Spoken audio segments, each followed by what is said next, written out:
tema, la persecución de la comunidad china, la persecución de los chinos acá en Sonora. Ignacio, buenos días, ¿cómo estás? Buenos y fríos días. Fríos, ¿no? No se nos fue el frío siempre, Pues regresó. parece que va a ser la última oleada de frío que vamos a tener Hay antes de que que llegue, disfrutarla, sí, ¿verdad que sí? Muy antes de bien. que llegue el verano intenso Ay, sí, ese que no aguantamos, pero bueno, allá los que sean team, yo soy team frío, me gusta mucho el frío, entonces, yo también. en fin. Ignacio, el tema de hoy, la persecución de los chinos.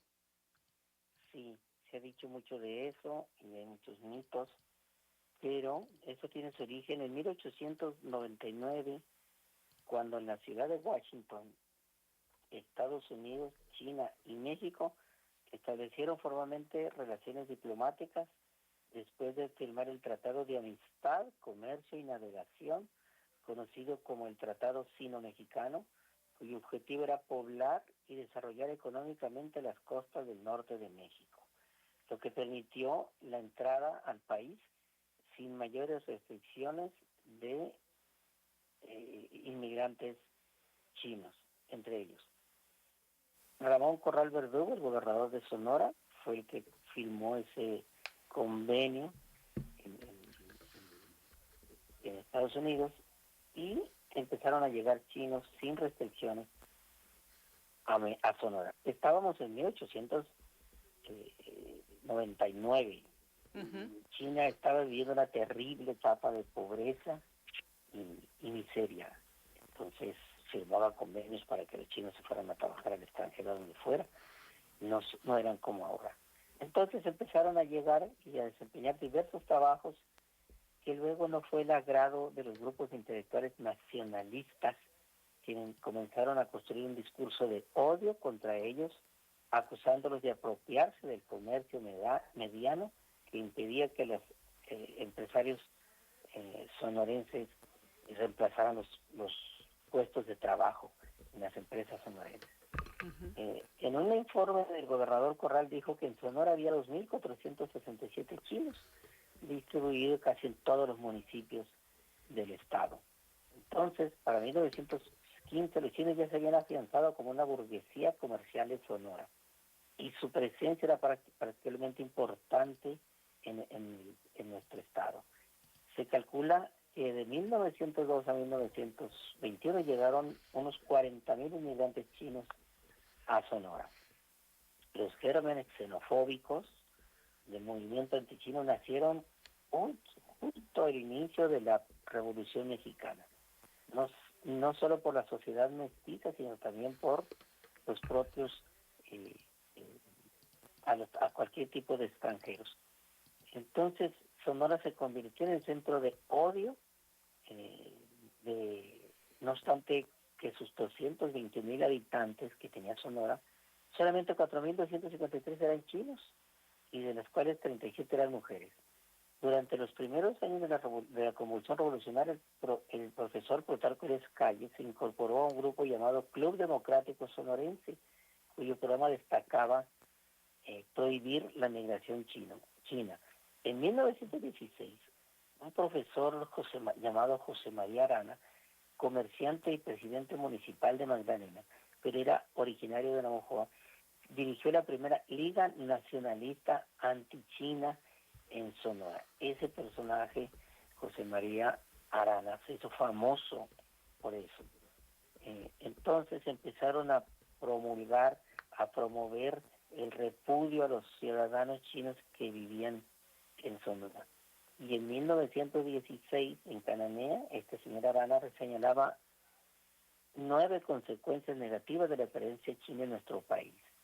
Y también hablaba de un contenido ideológico relacionado con la creencia que se generalizó en el siglo XIX en los países europeos.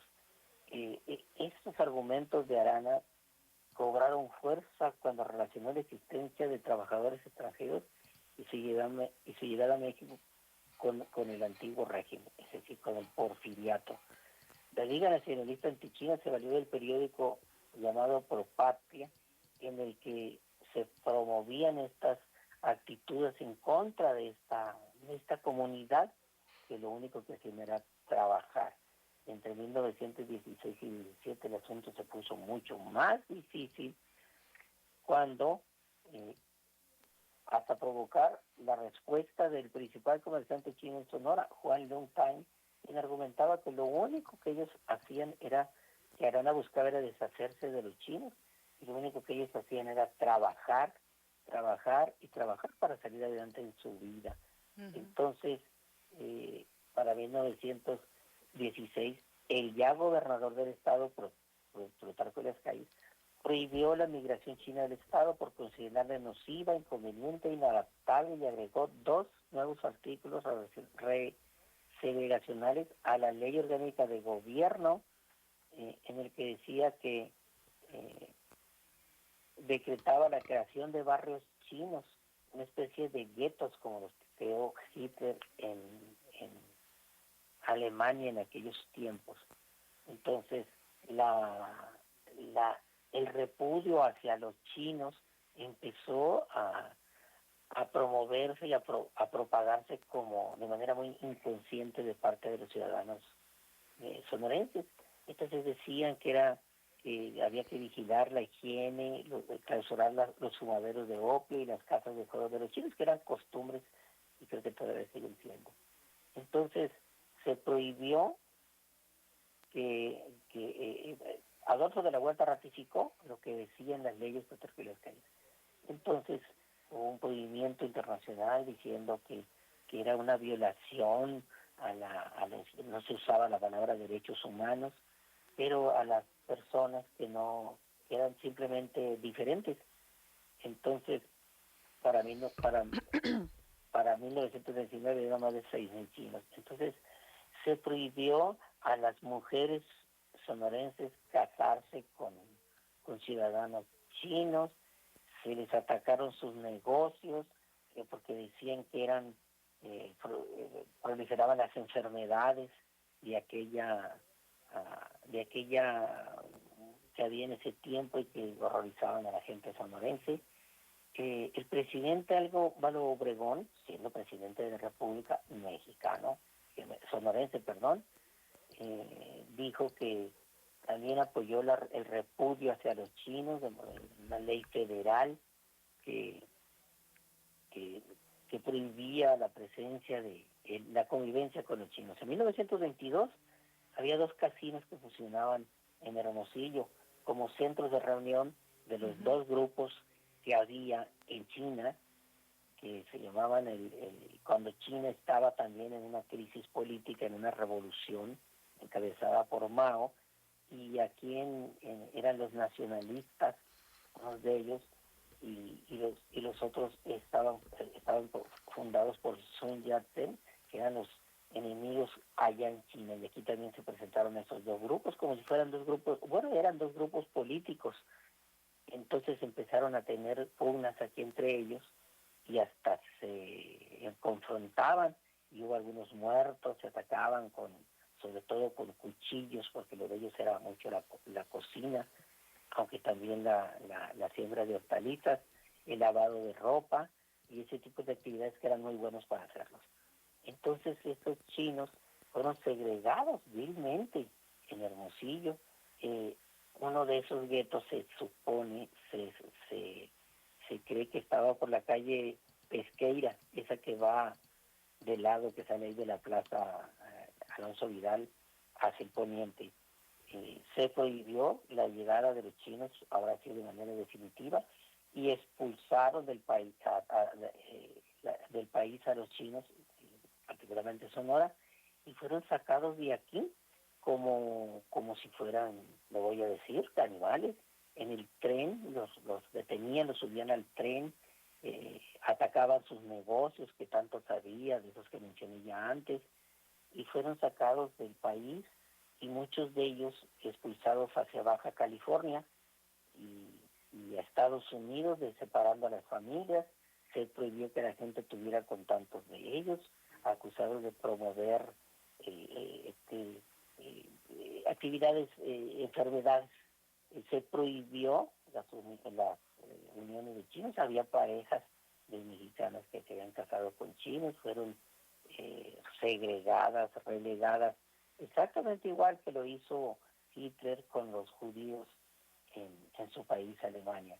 Entonces, esto afectó muchísimo la economía hermosillense, sonorense en general, y, y causó pues un gran dolor en las familias mexicanas. Fue tanto que en 1923 el gobernador Alejo Godoy promulgó leyes, en general leyes que existen ahí en los archivos, y yo las tengo, donde venían los artículos que se referían a este acto tan denigrante hacia una comunidad extranjera.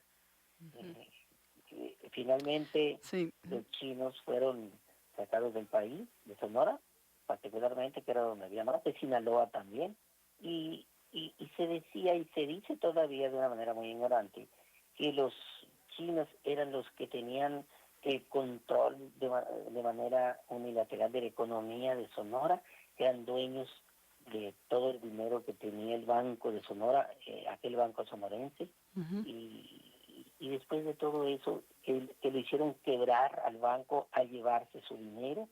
Otras personas tienen el mito que los sonorenses, algunos sonorenses, les arrebataron sus negocios progresistas que tenían los chinos. Y después, recientemente, una investigadora del Colegio de Sonora hizo un estudio del Banco de Sonora y descubrió que los chinos tenían, yo creo que el 5% de su dinero en el banco. Ellos no guardaban el dinero en el banco, lo tenían en sus casas escondidos. No fueron ellos los que quebraron el Banco de Sonora. Entonces, ese hecho pues se conoció en el mundo, y es la mancha más oprobiosa que tiene la sociedad sonorense en su historia, y Uh-huh. en la historia pues, del país y del mundo. Sí, Como y decía, apoyada desde los niveles más altos, ¿no? Presidencia de la República, gubernatura, pues, de ese entonces, ¿no? Y promovida desde ahí hacia abajo, ¿no? imaginémonos qué Ujú. pasaría si se hiciera eso hoy en día. No, pues, no. Qué difícil. Son otros tiempos de suerte, Sí, Ignacio, qué definitivamente. vergüenza para Sonora en la historia esta que estamos contando. Y hoy en día el mundo ha cambiado, ya vemos, está lleno de tiendas y negocios chinos, no solamente Sonora, México y el mundo. Ujú. Exactamente. Sí. Ahora, pues, hablamos de migración de otra manera y tenemos retos distintos también en esa materia, ¿no? Entonces, Cientos de carros tenemos comprando y cosas en Hermosillo, en Sonora, sí, en el mundo. Siguen así siendo es. los maestros del comercio. Muy bien. Ignacio, como siempre, agradecerte esta intervención. La próxima semana, con mucho gusto, como siempre, conversaremos en otra sección más. Muchas Claro que gracias. sí.